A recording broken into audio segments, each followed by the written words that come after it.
आपके नजरिए से एंटरप्रेन्योरशिप क्या है? कोई माल हो, कोई सर्विस हो, वो आपको बेचनी आनी चाहिए। 10 रुपए की आपने चीज खरीदी, आपने 20 रुपए की बेच दी, वही एंटरप्रेन्योरशिप है। जो लोग अभी रिसेंटली बिजनेसेस में आना चाहते हैं, कोई ऐसी एडवाइस जो वो स्मॉल अमाउंट से स्टार्ट कर सकते हैं? तो अगर आपके पास 20 लाख है, 4-5 लाख रुपए लगा के टेस्टिंग कर लो। जब गेम समझ में आ जाए ना तो 15 लाख लगा। ऑनलाइन बिजनेसेस ज़्यादा सक्सेसफुल हैं। उसमें स्केल करना इजी रहता है। 99% बिजनेसेस जो है ना वो within 3 years wind up हो जाते हैं। और उसका रीजन ये है because they wanted to upscale too quick. आप एआई जो आ रहा है उसको कैसे लेते हैं? पॉजिटिव ले रहे हैं या कैसे ले रहे हैं? इस दुनिया का सबसे बड़ा जो चेंज आज तक का होने वाला है ना, वो एआई होने वाला है। क्या एआई आने से अनएम्प्लॉयमेंट बढ़ेगा या क्या होगा? को पता लग रहा है कि भाई नई टेक्नोलॉजी आ रही है, उसके लिए अपने आप को तैयार कर लो। आईफोन के लिए तुम किस्तों पे आईफोन खरीद रहे हो, 80,000 का तुमने आईफोन किस्तों में खरीद लिया, किस्तों में आईआईटी दिल्ली से कोर्स कर ली। नहीं, मैं तो आईफोन लूंगा, आईफोन लेके एल्विश यादव को देखूंगा। देख ले, फिर तो बेरोजगार होगा ही तू। कोविड के बाद एक लहर आई थी, बच्चों को कोडिंग कराओ। अभी वो कोडिंग बहुत जल्दी रिप्लेस हो गया है एआई में। सो कोडिंग की डिमांड खत्म नहीं हुई है, लेकिन बहुत सारे ऐसे लोग आ गए में मोस्ट ऑफली जो बच्चे हैं वो सुसाइड करे बिकॉज ऑफ देयर पेरेंट। अब आप ये सोचो कि 2 बच्चों की लड़ाई हो रही है और उनमें से एक बच्चा ऐसा है जिसकी मदर तो जैसे 370 इंडिया ने हटाया था, वहां पे जो हमारे सिक्योरिटी फोर्सेस थे उन्होंने क्या करा? उन्होंने ये लिस्ट डाउन करा कि जब हम 370 हटाएंगे तो बुरे से बुरा क्या हो सकता है।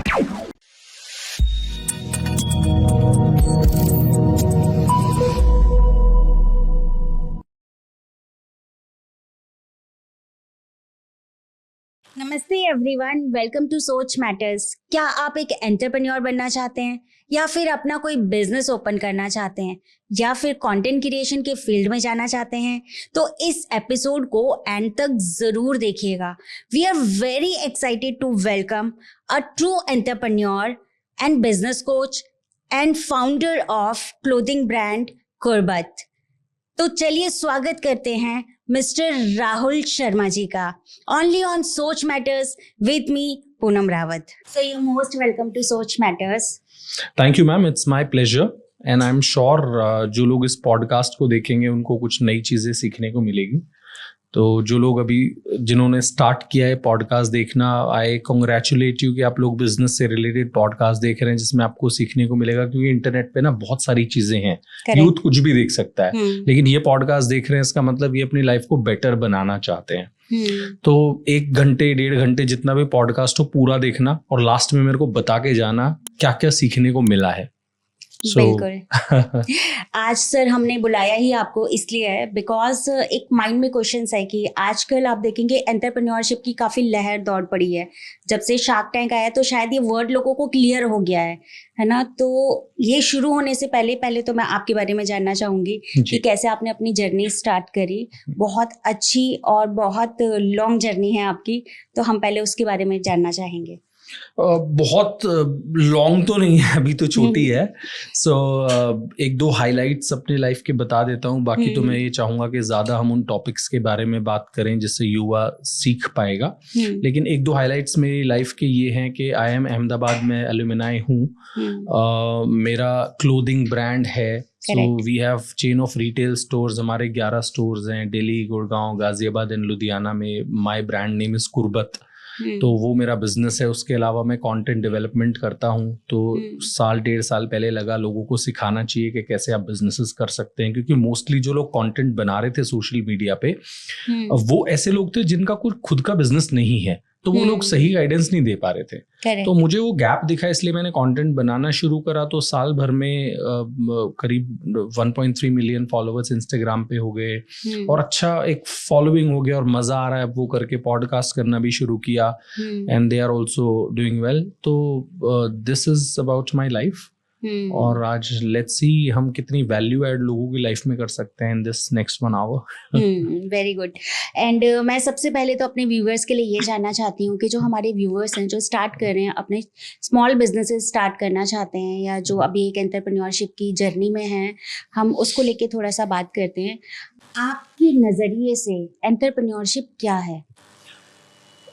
माल बेचना आना चाहिए, वही एंटरप्रेन्योरशिप है। कोई माल हो, कोई सर्विस हो, वो आपको बेचनी आनी चाहिए। 10 रुपए की आपने चीज खरीदी, आपने 20 रुपए की बेच दी। जो 10 रुपए कमाया उसमें से खर्चा कितना है उसको काट के जो प्रॉफिट रहेगा वो एंटरप्रेन्योरशिप है। उसमें से कितना पैसा आप लगा के अपने बिजनेस को अपस्केल कर सकते हैं। 10 रुपए की चीज आपने 20 रुपए में बेची है, 100 पीसेज आपने बेच दिए, तो आपने 1000 रुपए कमा लिए। करेक्ट। उस 1000 रुपए में से कितना पैसा आप खर्चे में लगा रहे हैं, कितना आप सैलरी में लगा रहे हैं, कितना रेंट दे रहे हैं, कितना इलेक्ट्रिसिटी दे रहे हैं, उसके बाद कितना आपका बच रहा है, उसमें से आपका घर का खर्चा निकाल के कितना पैसा आप अपने बिजनेस में वापस डाल रहे हो, ताकि आप अपने फॉर एग्जांपल एक स्टोर से शुरू कराए तो 2 स्टोर खोल सके, 3 खोल सके, ज्यादा खोल सके। शुरू में ना बैंक आपको पैसा देगा, ना इन्वेस्टर्स इजीली नहीं देंगे। तो उसको जब आप बिजनेस को एक स्केल से बड़े लेवल पे लेके जाते हो, वही एंटरप्रेन्योरशिप है। साधारण भाषा में बात करें तो धंधा करना ही एंटरप्रेन्योरशिप।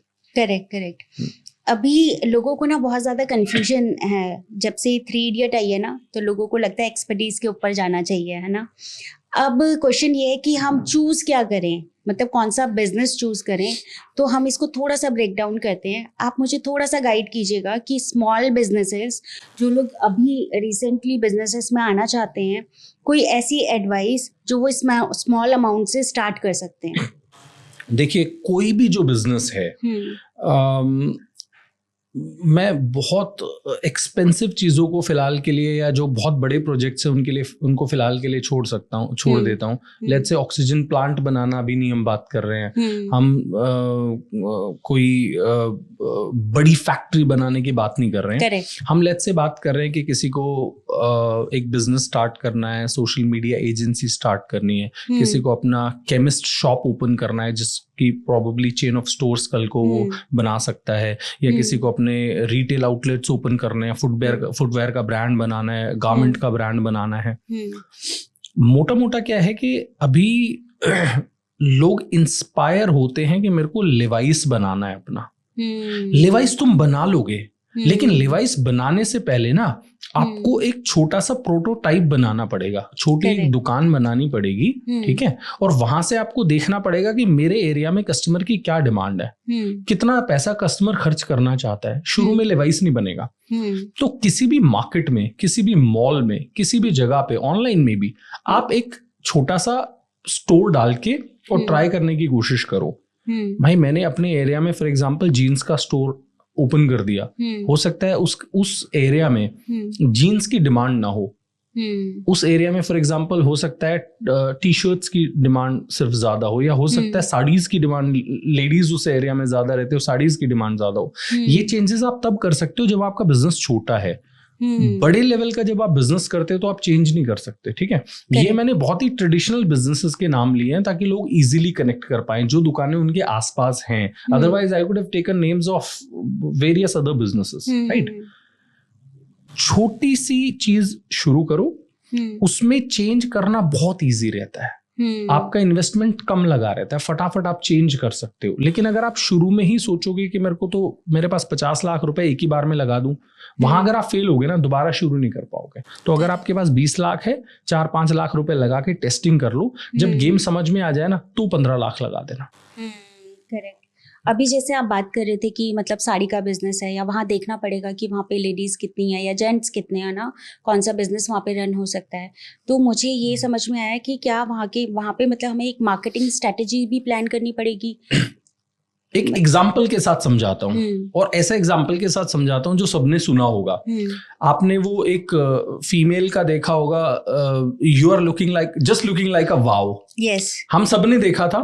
सबको ये लग रहा था कि एक रील वायरल होगी और ये तो पता नहीं कितने पैसे इन्होंने एक रील से कमा लिए। लोगों को एक्चुअली उनकी ना जर्नी समझने की जरूरत है। ये जो फीमेल है, इन्होंने घर से कपड़े बेचने शुरू करे थे। 18 साल की जर्नी है उनकी। उन्होंने घर से बेचना शुरू करा था, धीरे धीरे करके छोटी सी शॉप बनाई, फिर धीरे करके थोड़ी बड़ी शॉप बनाई। 2017-18 में उन्होंने इंस्टाग्राम पे अपना ऑनलाइन ले जाके बेचना शुरू करा। ये सब चीजें उन्होंने छोटे से धीरे धीरे करी, और तब जाके कहीं उसका एक वीडियो वायरल हुआ। तो ऐसा नहीं है कि उसने कुछ शुरू करा और वीडियो वायरल हो गया, नो। इनकी जो जर्नी है ना, बहुत सारे फीमेल्स भी उसको कॉपी कर सकते हैं जो घर पे बैठे रहते हैं और कुछ अपना शुरू करना चाहते हैं। मतलब मुझे लग रहा है अब उनको बहुत ज्यादा बाद में ट्रोल किया गया था कि ये तो 7-8 हजार से कम में कुछ बेचती नहीं है, स्टोर पे बहुत महंगा सामान है। अरे वो उसकी हेडेक है यार, आप ये देखो ना, आप उसकी जर्नी से क्या सीख सकते हो। नेगेटिव छोड़ दो, पॉजिटिव्स देखो ना। तो जो महिलाएं हैं घरों में स्पेशली बैठी हैं, या जो जेंट्स मेन भी हैं, वो उनकी जर्नी से बहुत कुछ सीख सकते हैं। जैसे उन्होंने छोटा सा घर से शुरू किया था, फिर ले जाके उन्होंने एक दुकान ओपन करी मार्केट में, फिर वो ऑनलाइन लेके गई और आज वो बहुत अच्छा कर रही है। So it's an inspiring journey जिससे लोग बहुत सारी चीजें सीख सकते हैं। आज के टाइम पे ना जैसे ऑटोमेशन पे सारी चीज़ें चली गई है, तो आप प्रेफरेंस किसको देते हैं? मतलब आपको क्या लगता है कि ऑनलाइन बिजनेसेस ज़्यादा सक्सेसफुल हैं? देखो, ऑनलाइन बिजनेसेस सक्सेसफुल हैं, उसमें स्केल करना इजी रहता है। उसमें आप लेट से आज मेरी मंथली सेल किसी प्रोडक्ट की, लेट से मैं कप्स बेच रहा हूँ और इस महीने की मेरी इन कप्स की सेल 5 लाख है, मैं 2 लाख रुपए की एड रन करके कल ही इस सेल को 5 लाख से 6 लाख कर सकता हूं। सो ऑनलाइन में क्या है, चीजें आप बहुत रैपिडली कर सकते हो। करेक्ट। ऑफलाइन में अगर जैसे मेरे आज स्टोर्स हैं, मान लो मेरे स्टोर्स की आज की सेल, इस महीने की सेल फॉर एग्जांपल एग्रीगेट हम बात करें 10 करोड़ की है और मेरे को उसको 11 करोड़ करना है, बहुत मुश्किल है। कस्टमर्स को स्टोर पे लाना बहुत मुश्किल है। ऑनलाइन तो क्या है, एड्स में आपने थोड़ा सा आगे बढ़ा दिया अपना बजट और कस्टमर्स को दिखने लग जाएगा। तो ऑनलाइन बिजनेस में आप स्केल बहुत इजीली कर सकते हो, लेकिन ऑनलाइन बिजनेस में चैलेंजेस भी उतने हैं। आपको एग्जांपल के साथ समझाता हूँ। फॉर एग्जांपल हम नोएडा में बैठे हैं, नोएडा के किसी मॉल की हम बात कर लेते हैं। यहाँ पे एक शिप्रा मॉल है, लेट्स से आपकी शिप्रा मॉल में एक शॉप है, आपका कॉम्पिटिशन वहां किससे है? जो आपके आसपास शॉपकीपर्स हैं। आप जो प्रोडक्ट बेच रहे हो उसकी 2-3-4 दुकानें और होंगी, तो कस्टमर क्या करेगा? आपके पास आएगा, 2-3 जगह और देखेगा। अगर आपने 2-3 लोगों को बीट कर दिया तो आपकी दुकान चल जाएगी। लेकिन ऑनलाइन बिजनेस में जब आप हो, तो जब मैं आपका कोई प्रोडक्ट देख रहा हूं तो साथ में मैं टाटा का भी प्रोडक्ट देख रहा हूं, साथ में अंबानी की कंपनी का भी कोई प्रोडक्ट देख रहा हूं, जिन्होंने सोशल मीडिया मार्केटिंग में करोड़ों रुपए लगाए हुए हैं। एसईओ की टीमें बैठी हुई हैं उनके पास बड़ी बड़ी, उनके पास बड़े बड़े कंटेंट क्रिएटर्स बैठे हुए हैं, फोटोशूट उनके टॉप क्लास है। आप थोड़ी वैसे फोटोशूट करा लोगे। करेक्ट। तो बिग शार्क्स के साथ आपका कंपटीशन है ऑनलाइन बिजनेस में, बीट करना इजी नहीं है।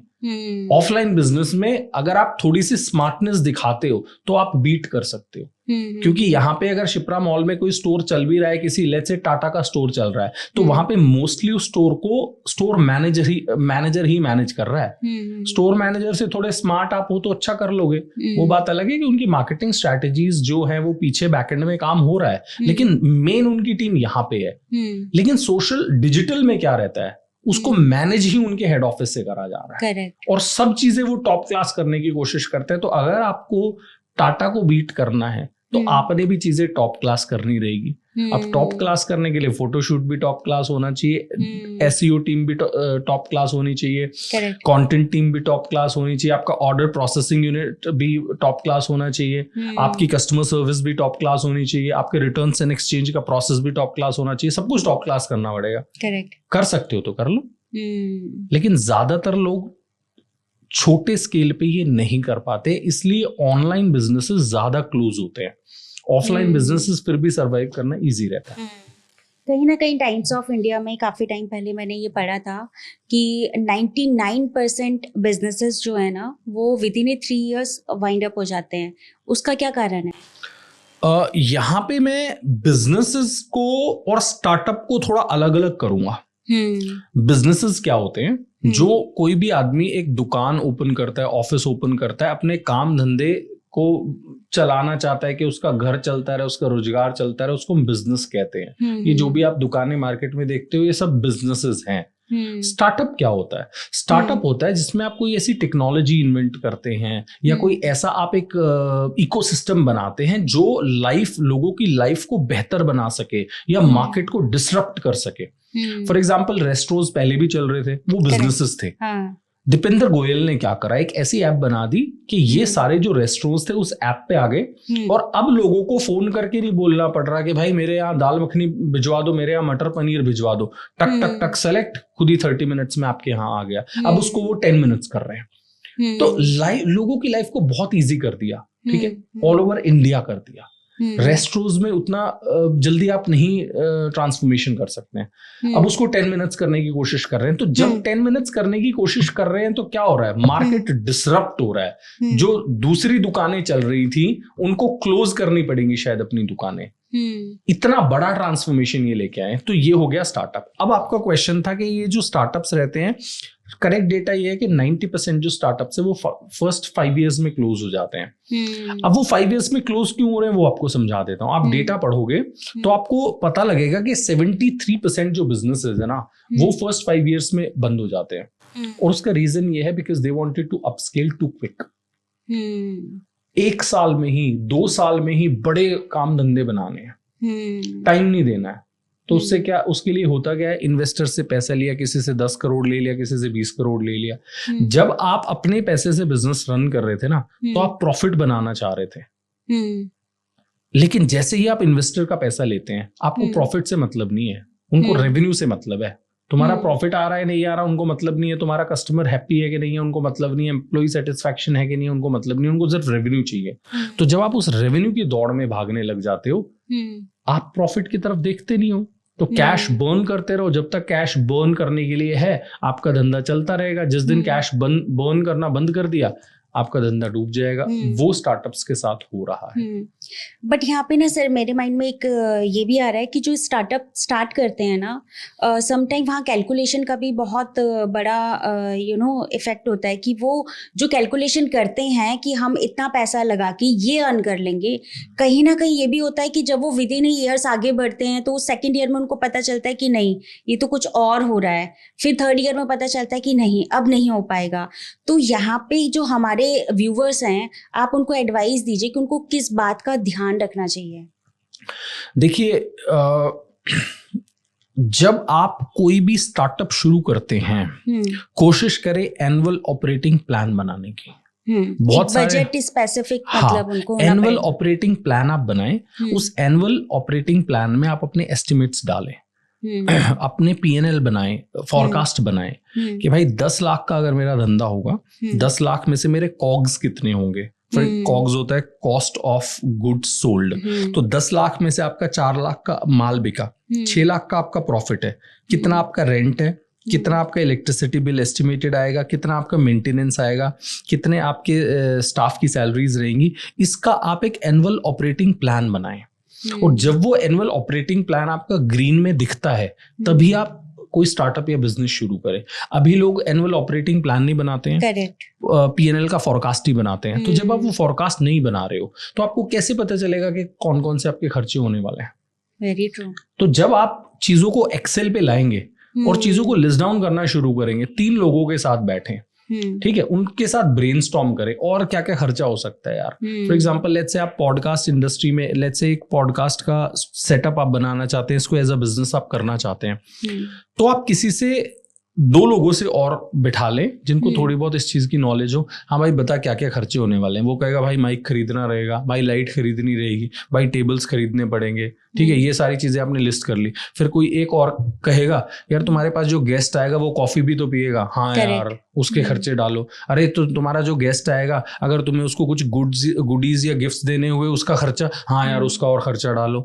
फिर कोई तीसरा बोलेगा यार हो सकता है कोई गेस्ट ऐसा है वो बोलेगे मेरे ट्रैवल का भी एक्सपेंस तुम्हें देना है, हाँ यार वो खर्चा डालो। तो जब आप ये ब्रेनस्टॉर्मिंग करते हैं ना तो पॉसिबली जो जो चीजें हो सकती हैं वो सब आप पहले ही लिस्ट डाउन कर देते हैं।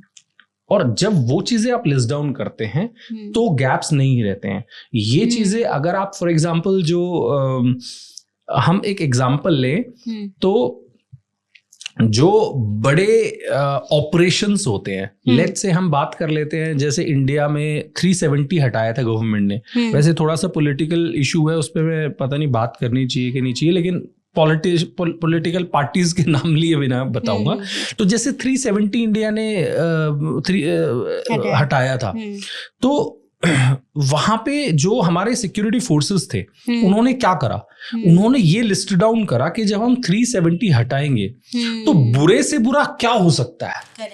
सारा वो एक मूवी है, उसमें आपने देखा भी होगा, ये चीजें बहुत अच्छे से दिखाई है। उन्होंने लिस्ट डाउन करा बुरे से बुरा क्या हो सकता है कि हमारे जो सिविलियंस हैं वो रिबेल बन सकते हैं, या हमारे जो कुछ लोग वहां पे जो ऑलरेडी टेररिज्म में है वो अटैक कर सकते हैं सिक्योरिटी फोर्सेस पे। जो भी छोटी से छोटी चीजें हो सकती थी ना, कि कोई लाइट के कनेक्शन कहीं से काट सकता है, कोई कुछ कर सकता है, वो सारी चीजें list down, they are very aware of पत्थरबाजी एंड ऑल दैट। हाँ, तो जो भी पॉसिबिलिटीज थी ना वो सब उन्होंने लिस्ट डाउन कर ली, और ऐसा होगा तो हम ऐसा करेंगे, ऐसा होगा तो हम ऐसा करेंगे, ऐसा होगा तो हम ऐसा करेंगे। इसलिए इतना बड़ा प्लान, मतलब जो ऐसी चीज थी जो हमें लग ही नहीं रहा था कि कभी हो सकती है इंडिया में, वो एग्जीक्यूट कर पाए, और बहुत इजीली एग्जीक्यूट कर पाई थी गवर्नमेंट। तो ऐसे ही जब अपने बिजनेस में आप वर्स्ट क्या हो सकता है उसको लिस्ट डाउन कर लेते हैं, करेक्ट, और उसके लिए तैयारी करते हैं, तो आपके काम धंधे बंद नहीं होते हैं। लेकिन अभी होता क्या है, लोग बहुत ज्यादा ना जब कोई चीज शुरू करना चाहते हैं ओवर ऑप्टिमिस्ट हो जाते हैं। Very true, very true. उनको होता है नहीं भाई मैं तो कर लूंगा, मेरे को तो एक्सपीरियंस है, मैंने तो अच्छी जगह जॉब करी है, और यहाँ पे वो मार खा जाते हैं, बनिए उनको पीट देते हैं। बनिए क्यों पीट देते हैं? क्योंकि बनिए उस काम को करे बैठे हैं। करेक्ट। तो थोड़ा सा आपको ग्राउंड से जुड़ना पड़ता है, जो काम धंधे करे बैठे हैं उनसे सीख लो, और तब जाके अपना काम कुछ शुरू करो। इसके लिए मैं हमेशा ये भी यूथ को रेकमेंड करता हूँ कि भाई कुछ साल जो भी आप बिजनेस करना चाहते हैं ना, उस बिजनेस में जॉब कर लो। कोई भी आप बिजनेस करना चाहते हैं, आप रेस्टोरेंट ओपन करना चाहते हैं, किसी रेस्टोरेंट में 6 महीने 8 महीने काम कर लो। जो भी आपको काम आता है, जिस काम में भी आप अच्छे हो, आपको थोड़ा बहुत अकाउंटिंग आता है तो अकाउंटेंट बन जाओ, थोड़ा मैनेजमेंट आता है तो मैनेजर बन जाओ, आपको खाना बनाना आता है तो शेफ बन जाओ, आपको कुछ भी नहीं आता तो वेटर ही बेशक तुम बन जाओ, लेकिन वहां पे काम कर लो। जब तुम काम कर लोगे तुम्हें सारा गेम समझ में आ जाएगा कि रेस्टोरेंट चलाते कैसे हैं। अगर वो आप नहीं करोगे तो आपके खुद के रेस्टोरेंट के बंद होने के चांसेस बहुत हायर होंगे। तो ये स्ट्रांगली रिकमेंडेड है कि अगर आप कोई बिजनेस करना चाहते हो, थोड़ा सा अपनी प्रेस्टीज से समझौता कर लो। करेक्ट। मौसा जी क्या सोचेंगे, मामा जी क्या सोचेंगे, उसको डाल दो जेब में। जब बंद हो जाएगा तब भी अच्छा नहीं सोचेंगे ना भाई। बिल्कुल बिल्कुल। तब भी पूरी जिंदगी तुम्हें ताने मारेंगे ना, मैंने तो बोला ही था इसको ये नहीं चलेगा, लेकिन ये मानते कहाँ हैं आज के बच्चे। मामा ने फूफा ने तो यही बोलना है, तो मामा फूफा क्या सोचेगा उसको छोड़ दो। तुम्हें काम धंधे सीखने हैं, और काम धंधे सीखने का बेस्ट तरीका जो है वो ये है कि जो काम धंधे करे बैठे हैं उनके पास काम कर लो। करेक्ट। अपनी प्रेस्टीज से समझौता कर लो, बेस्ट ऑप्शन। मतलब एक नॉलेज होना बहुत ज़रूरी है अगर आप कोई भी प्रोडक्ट को चूज कर रहे हैं, या किसी भी फील्ड में आप एज ए एंटरप्रेन्योर स्टार्टिंग कर रहे हैं, तो जस्ट आपको उसकी नॉलेज होना जरूरी है। 100%। आज के यूथ में ना सर एक ये भी है कि वो अपने डिज़ायर को नहीं समझ पा रहे हैं। एक तो होता है कि वो बहुत उनको लग रहा है कि ये हमारा डिज़ायर है, पैशन है, बट उसकी फ़र्क को वो अंडरस्टैंड नहीं कर पा रहे हैं कि क्या सच में ये हमारा एरिया ऑफ इंटरेस्ट है भी या नहीं है। तो आधे लोग तो इसलिए एंटरप्रेन्योर बन रहे हैं। तो ऐसे लोगों को आप क्या कहना चाहेंगे? मैं ऐसे लोगों को ये कहना चाहूँगा कि शायद गलती ना उन लोगों की है भी नहीं, जो हमारा एक्चुअली मुझे लाइफ में क्या करना है ये बेस्ट डिसाइड करने का जो फेज रहता है ना, ये रहता है जब हम क्लास 9th से क्लास 12th में रहते हैं।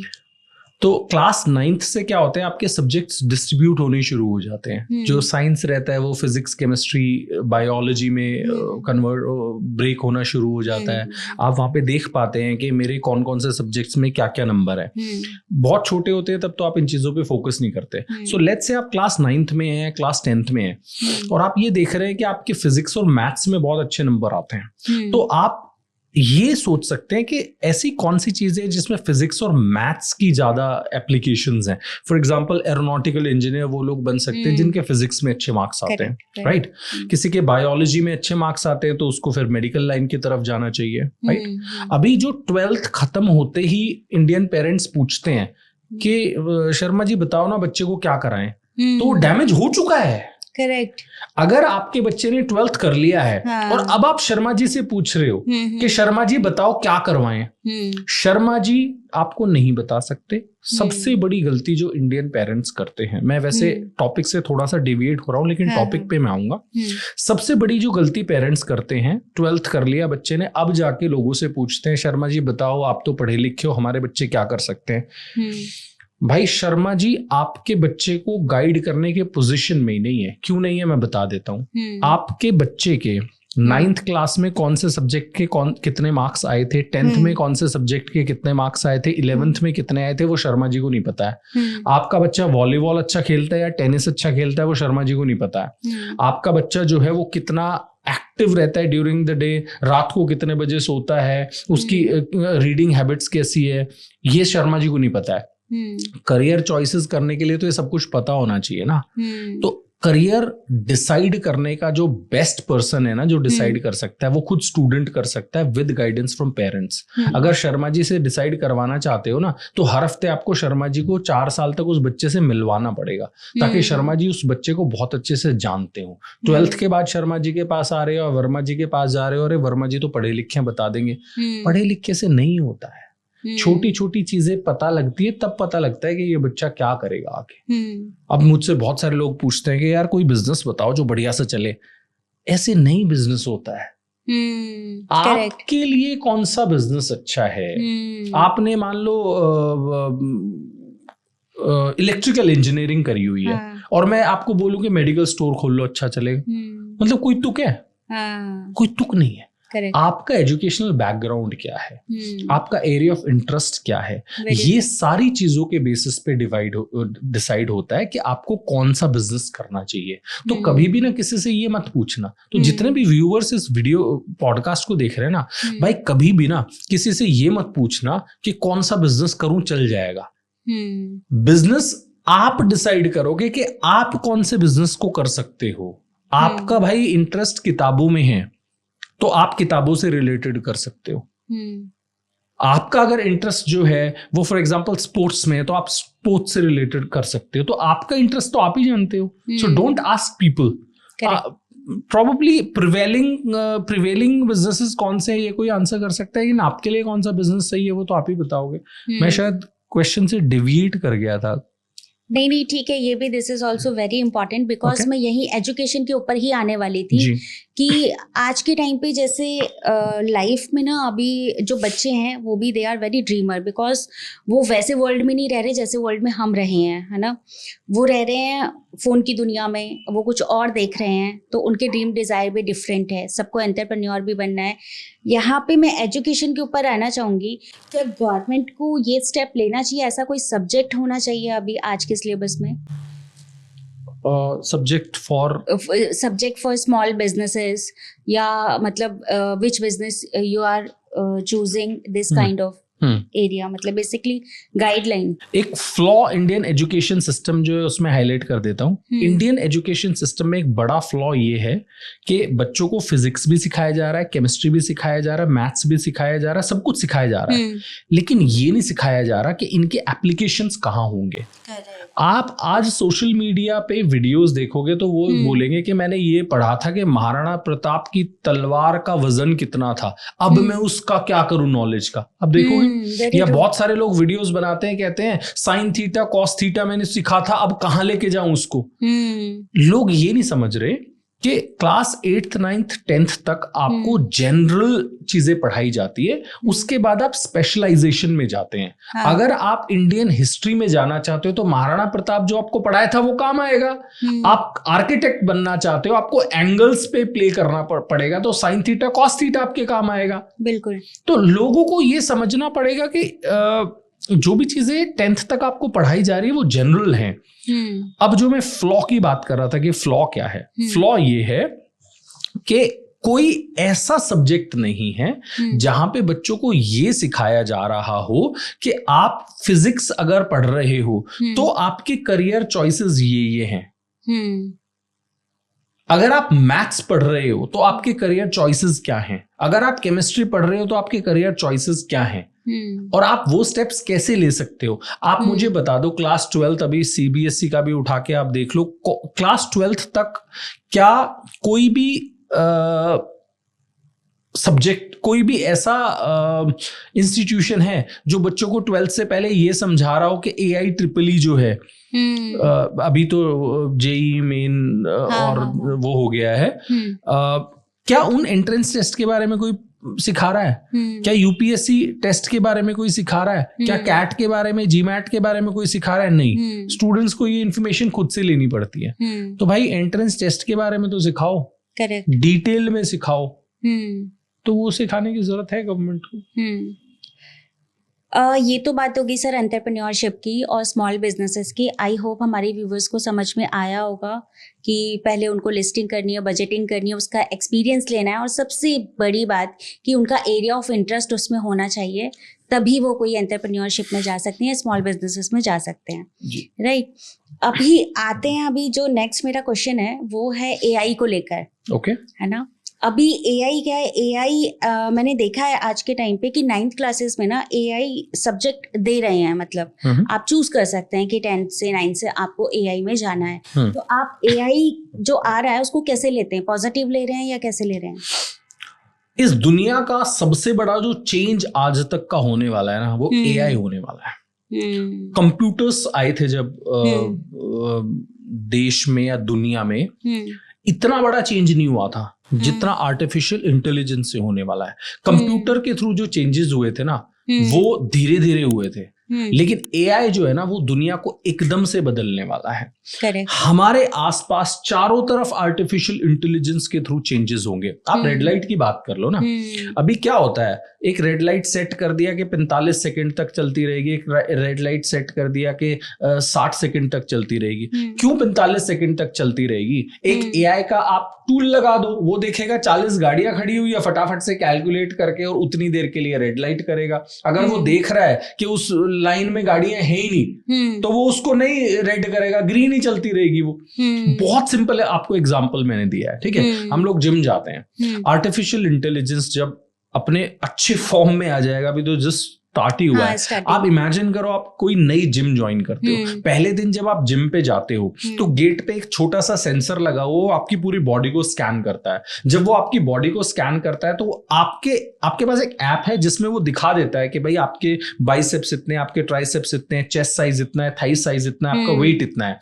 उसके बेसिस पे आपकी डाइट बना देता है और डेली आपको ऑटोमेटेड मैसेजेस भी भेजता है कि आपने ये खाया कि नहीं खाया। 30 डेज अब आपको जिम में हो गए हैं, 30 डेज बाद आपको दिखाता है कि आपके डिफरेंट बॉडी पार्ट्स में कितना % इंप्रूवमेंट है। आपके बाइसेप्स 2% इंप्रूव हुए हैं, ट्राइसेप्स तो आपके इंप्रूव ही नहीं हुए, थाइज आपके 3% इंप्रूव हुए हैं। वो चार्ट दिखाएगा, कितना एक्साइटिंग होगा।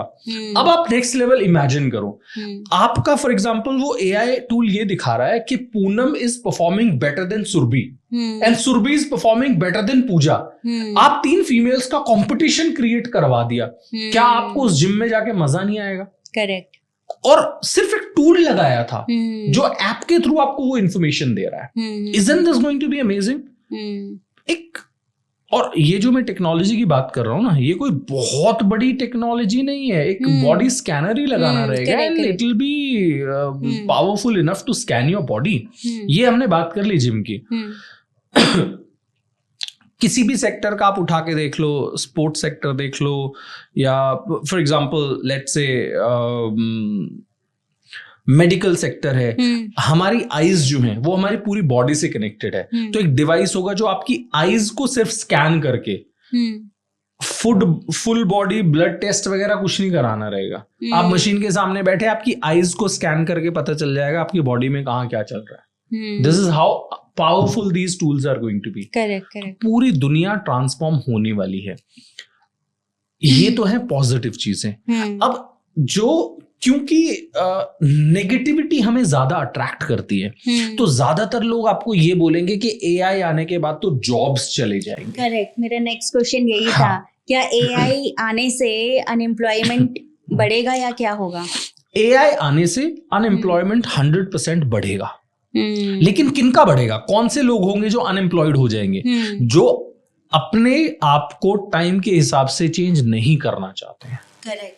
स्किल डेवलपमेंट नहीं करना चाहते हैं। आज आपको टाइम मिल रहा है, आपको पता चल रहा है कि दुनिया चेंज होने वाली है। लेट्स से अगर आप आज रात को सोते हो और आपको पहले ही पता चल जाए भाई जब कल सुबह मैं उठने वाला हूं, लेट्स से आप फ्लाइट में ट्रैवल कर रहे हो, आपको ये पता रहता है कि मैं दिल्ली से फ्लाइट ले रही हूँ और फॉर एग्जांपल स्विट्जरलैंड जा रही हूँ, स्विट्जरलैंड का टेम्परेचर चेक करके जाते हो ना, तो आप क्या करते हो जब फ्लाइट से उतरते हो स्विट्जरलैंड में, तो पहले ही जैकेट पहन लेते हो ना। अगर जैकेट नहीं पहनोगे तो फीवर होगा ना, फिर किसको ब्लेम करोगे, अपने आप को करोगे या स्विट्जरलैंड के वेदर को करोगे? आपको पहले से पता था कि मैं स्विट्जरलैंड जा रही हूं, तो भाई अपना बोरी बिस्तर उस हिसाब से बांधो ना। वैसे ही आर्टिफिशियल इंटेलिजेंस है, चिल्ला चिल्ला के लोग बोल रहे हैं हमारे जैसे, या जो भी आर्टिफिशियल इंटेलिजेंस पे जो लोग काम कर रहे हैं, बोल तो रहे आर्टिफिशियल इंटेलिजेंस आने वाला है, अपने आप को तैयार करो उसके लिए। तुम अब भी रजिस्टर बैठ के उसमें खाते बनाए जा रहे हो, तो भाई तुम जॉबलेस होने वाले हो। करेक्ट। Many good institutes, आप 9th क्लास की बात कर रहे थे कि 9th क्लास से AI आना शुरू हो गया है। बहुत सारे प्रीमियम इंस्टीट्यूट्स है, IITs हैं, वो आर्टिफिशियल इंटेलिजेंस के इतने पावरफुल कोर्सेज इन्होंने लॉन्च किए हैं। जो भी स्टूडेंट्स या जो भी वर्किंग प्रोफेशनल, स्पेशली जो IT में इस वीडियो को देख रहे हैं, भाई आर्टिफिशियल इंटेलिजेंस सीख लोगे ना, दुनिया में तुम्हारी वैल्यू बढ़ जाएगी। तुम्हें क्या करना है, साधारण शब्दों में बता देता हूं। अभी गूगल पे जाओ, किसी भी सर्च इंजन पे जाओ और वहां पे लिखो artificial intelligence courses from IITs। Private institute की मैं बात ही नहीं कर रहा हूं, IITs का देख लो। IIT Delhi, IIT Bombay, IIT Guwahati, IIT जितने भी IITs है ना, आपको बहुत अच्छे आर्टिफिशियल इंटेलिजेंस के कोर्सेज करा रहे हैं। 6 महीने के कोर्सेज, साल के, 1.5 साल के। आप सोचो किसी IT प्रोफेशनल के CV पे लिखा हो सर्टिफाइड AI या मशीन लर्निंग का कोई कोर्स किया हो 6 महीने का, साल भर का, उस बंदे की मार्केट में वैल्यू क्या रहने वाली है? बहुत अच्छी रहने वाली है। तो जब आपको पता है इससे वैल्यू बढ़ेगी तो क्यों नहीं बढ़ा रहे? Very true. It is that easy. आपको पता लग रहा है कि भाई नई टेक्नोलॉजी आ रही है, उसके लिए अपने आप को तैयार कर लो। आईफोन के लिए तुम किस्तों पे आईफोन खरीद रहे हो, 80,000 का तुमने आईफोन किस्तों में खरीद लिया। अरे भाई किस्तों में कोर्स कर लेना IIT दिल्ली से। हाँ करेक्ट। किस्तों में IIT दिल्ली से कोर्स कर ले। नहीं मैं तो आईफोन लूंगा, आईफोन लेके एल्विश यादव को देखूंगा, देख ले फिर तो बेरोजगार होगा ही तू उसकी। मतलब I shouldn't be saying it controversial things on camera, लेकिन भाई जो ऐसे लोग हैं ना, वो तो बेरोजगार होंगे, दे डिजर्व टू बी बेरोजगार। करेक्ट। हाँ, जो आर्टिफिशियल इंटेलिजेंस को ये बोल रहे हैं ऐसे ही पहले जब कंप्यूटर्स आए थे तो लोगों का यही था, कंप्यूटर्स आए हैं, बेरोजगारी बढ़ने वाली है, 10 आदमी का काम 1 आदमी करेगा। बिल्कुल। लेकिन कंप्यूटर्स आने के बाद कितने डेवलपमेंट्स हुए, कितने सारे चेंजेस हुए हैं। AI मजेदार चीजें सीख लो। बट AI आने से क्या IIT एम्प्लॉयमेंट में कुछ फर्क पड़ेगा? देखो अभी आर्टिफिशियल इंटेलिजेंस तो बहुत इनिशियल स्टेजेस में है, लेकिन जो कैंपस प्लेसमेंट्स हैं IITs में है, IIMs हैं, या मोस्टली जो अच्छे एजुकेशन इंस्टीट्यूट्स है उसमें ड्रॉप हुए हैं। उसका रीजन ये है कि अभी जो कंपनीज हैं वो ये असेस कर रहे हैं कि ये वाला जो काम है, क्या हम मैन पावर हायर करने की जगह मशीन से करा सकते हैं, AI से करा सकते हैं। इसलिए एक एनवायरनमेंट ऐसा क्रिएट हो गया है कि जब किसी मैनेजमेंट को वो कॉल लेना रहता है कि क्या हम 10 IITian को हायर करें, शायद नहीं करें, वो कॉल नहीं ले पा रहे। इसलिए प्लेसमेंट्स ड्रॉप हुए हैं, इसमें कोई डाउट नहीं है। लेकिन ऐसा सिनेरियो हमेशा नहीं रहने वाला है। तो धीरे धीरे क्या होगा, जो ये प्लेसमेंट्स ड्रॉप हो रहे हैं, लेट्स से किसी IIT में 10 लोगों को मैकेंजी ने हायर करना था, उन्होंने 6 को ही किया, 4 को नहीं किया, तो मैकेंजी आगे 4 ऐसे लोगों को भी तो हायर करेगा जो AI सर्टिफाइड हो। Very true. हाँ, AI सर्टिफाइड हो, जो उस टेक्नोलॉजी को हैंडल कर सके। ऐसे लोग आप बन सकते हो तो बन जाओ, तुम्हारे मार्केट में बहुत वैल्यू होने वाली है। Perfect answer. इसमें सर एक ये है कि मैं ये जानना चाहती हूँ कि AI के आने से किस किस इंडस्ट्री पे इम्पैक्ट आएगा अनएम्प्लॉयमेंट का? इंडस्ट्री की बात कर रही हूँ मैं। सारे काम जो हम रिपीटेडली करते हैं वो एलिमिनेट हो जाएंगे, जो हम रिपीटेडली करते हैं। लेट्स से आपने ये जो पॉडकास्ट हम कर रहे हैं इसके लिए शायद टॉपिक्स की एक लिस्ट बनाई होगी। हाँ, जब AI आ जाएगा, ये तो आप अभी भी डीप सीक से या चैट GPT से कर सकते थे कि questions to be asked from an entrepreneur, वो 1 मिनट में आपको निकाल के दे देता। तो प्रोबेबली स्क्रिप्ट राइटर की जो आपकी नीड थी वो कम हो जाएगी। ठीक है, वीडियो एडिटिंग में कोई भी आप वीडियो वहां पे डालेंगे, उसमें उसके डिस्क्रिप्शन डाल देंगे, वो फटाफट से आपको एडिट करके दे देगा। तो जो भी चीजें आप रिपीटेडली कर रहे हो वो सारी चीजें कम होने वाली हैं। लेकिन अब आप और मैं पॉडकास्ट कर रहे हैं, ये हम इसमें अपनी इंटेलेक्चुअल नॉलेज शेयर कर रहे हैं, अपना एक्सपीरियंस शेयर कर रहे हैं, अपनी एक्सपर्टीज शेयर कर रहे हैं। हमारी जगह बैठ के रोबोट्स थोड़ी कर सकते हैं चीज। तो वैसी चीजें जिसमें आप अपने एक्सपीरियंस को इन्वॉल्व कर रहे हो, ठीक है, वो चीजें हमेशा चलती रहेंगी। मुझे ऐसा लगता है ना सर, जैसे जहाँ पे मैन पावर की रिक्वायरमेंट है, लाइक अगर मैं अपना रियल एस्टेट इंडस्ट्री ले लूं, तो मुझे लग रहा है अभी टाइम है वहाँ पे AI आने में, वहाँ पे भी चलेगा, मतलब क्योंकि वहाँ मैन पावर की ज्यादा रिक्वायरमेंट है आज भी। बट हाँ, सेल्स को लेके लगता है कि देखो, थोड़ा रियल एस्टेट में भी जो बैक डेस्क वर्क हैं, बैक डेस्क जो एग्जीक्यूटिव्स हैं, जो क्लाइंट के डॉक्यूमेंट्स बनाते हैं, सीआरएम जो टीम होती है, वो ज्यादातर चीजें AI में जाने वाली हैं। तो सेल्स एग्जीक्यूटिव जो है वो प्रोबेबली रहेगा, क्योंकि वो क्लाइंट से डील करेगा, उसकी जॉब नहीं जाने वाली है, क्योंकि वो सेल्स स्किल्स है उसके अंदर, राइट। लेकिन वही मैंने बोला, जो बैक डेस्क टीम है, जो रिपीटेडली सेम काम अलग अलग क्लाइंट्स के लिए कर रही है, वो आर्टिफिशियल इंटेलिजेंस से होंगे काम। तो बैक ऑफिस वाले जो टास्क है उसमें बहुत सारे जॉब्स जाने वाले हैं, लेकिन वो लोग अपने आप को AI के लिए एम्पावर कर लेंगे तो उनके जॉब्स नहीं जाएंगे। Correct. और probably there'll be switches, role switches will happen. Very true. Coding की अगर हम बात करें सर, कोडिंग ऐसा लग रहा है कि जितनी स्पीड से आया उतनी स्पीड से चले भी गया है क्या?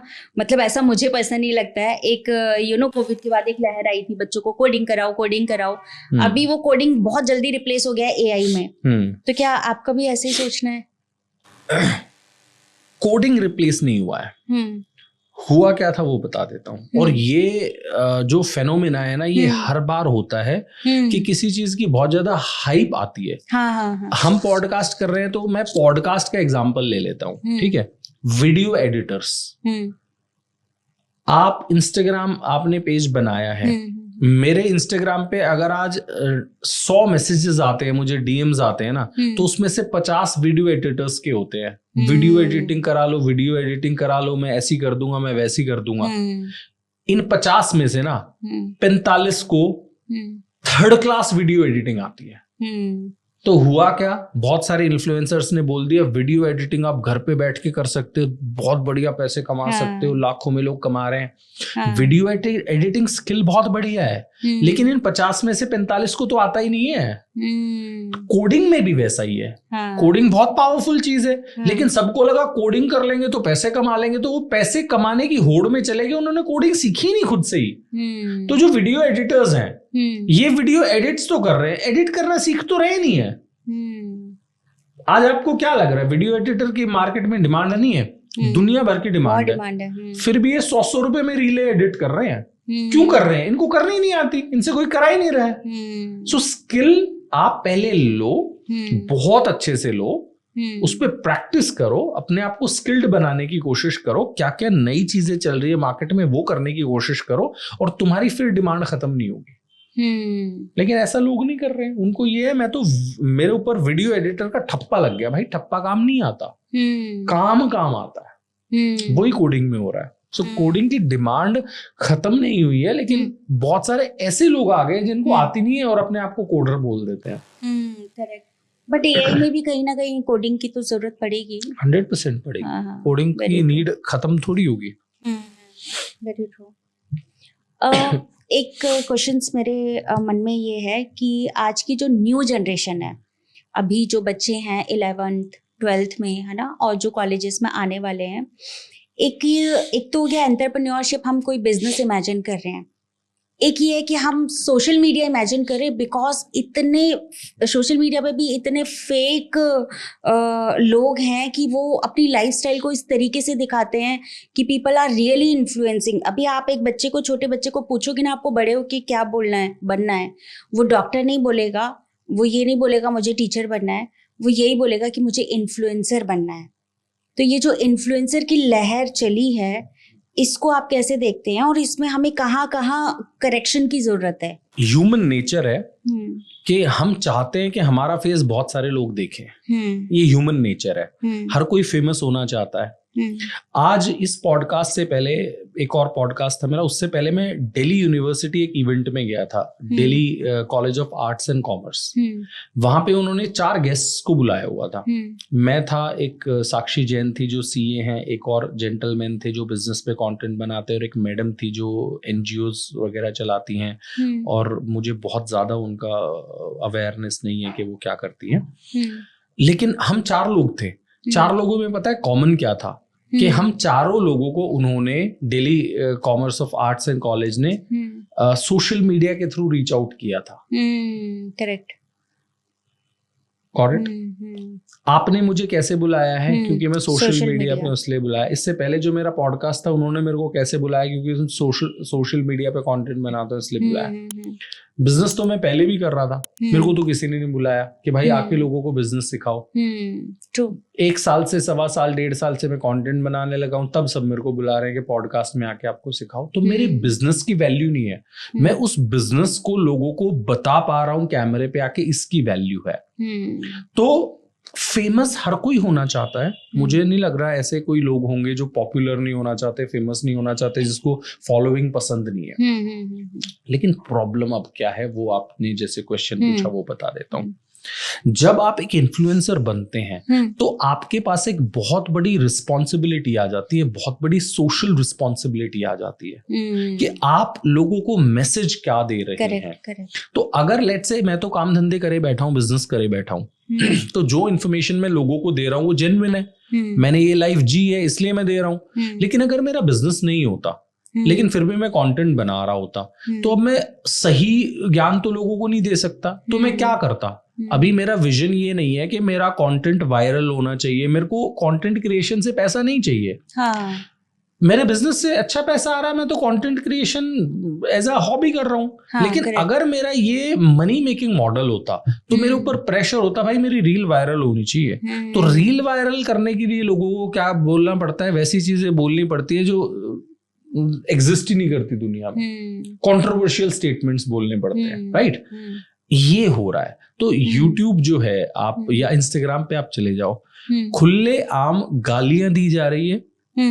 क्या इंस्टाग्राम गालियों को ब्लॉक नहीं कर सकता? 1 सेकंड में कर सकता है। क्यों नहीं कर रहा है? भाई उनको पैसा मिल रहा है वहां से, लोग वो चीजें देखना चाह रहे हैं। तो जो इन्फ्लुएंसर्स है वो वही इन्फ्लुएंसर क्या है? दुकानदार ही है ना, वो वही चीजें बेच रहे हैं जो ग्राहक खरीदना चाह रहा है। अब मान लो हम इस स्टूडियो में बैठे हैं, इसके बाहर कोई खोखे वाला, रेडी वाला बैठा होगा, टपरी वाला कोई बैठा होगा, वो खैनी भी बेच रहा होगा, गुटखा बेच रहा होगा, बीड़ी बेच रहा होगा, सिगरेट बेच रहा होगा। क्यों बेच रहा है?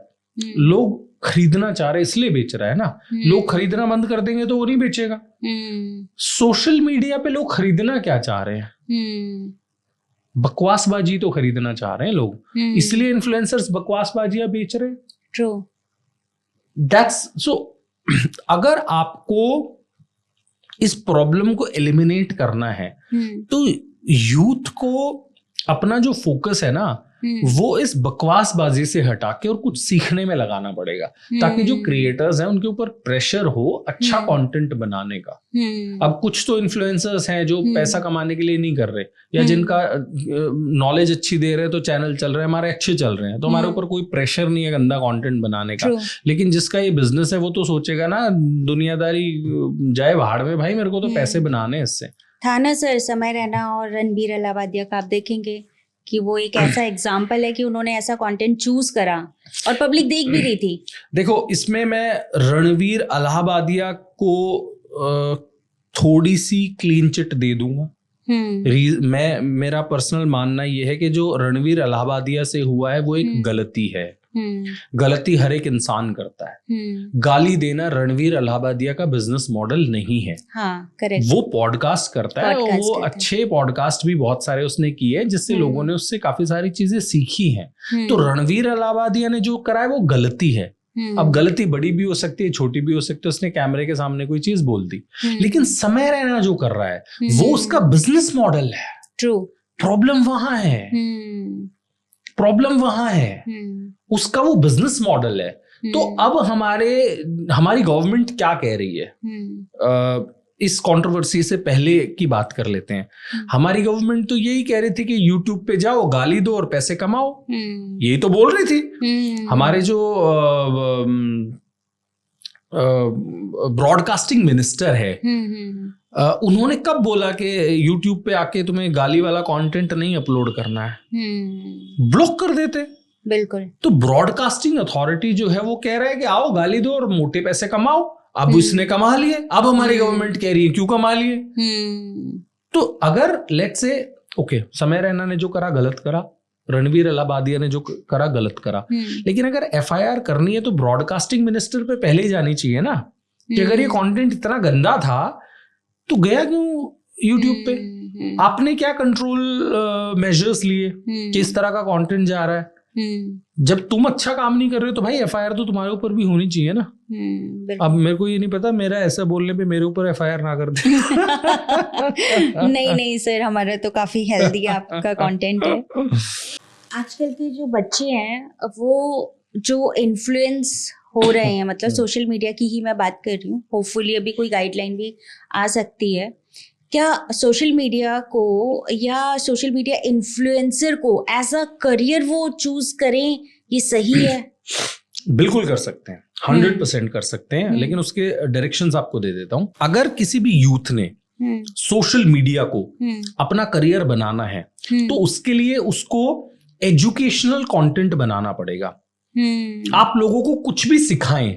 जब आप लोगों को कुछ भी सिखाते हैं तो लोग आपको फॉलो करते हैं। जब लोग आपको फॉलो करते हैं इसका मतलब ये आप लोगों को इन्फ्लुएंस कर रहे हैं। जब आप लोगों को इन्फ्लुएंस करते हैं तो ब्रांड्स आपको पैसा देते हैं।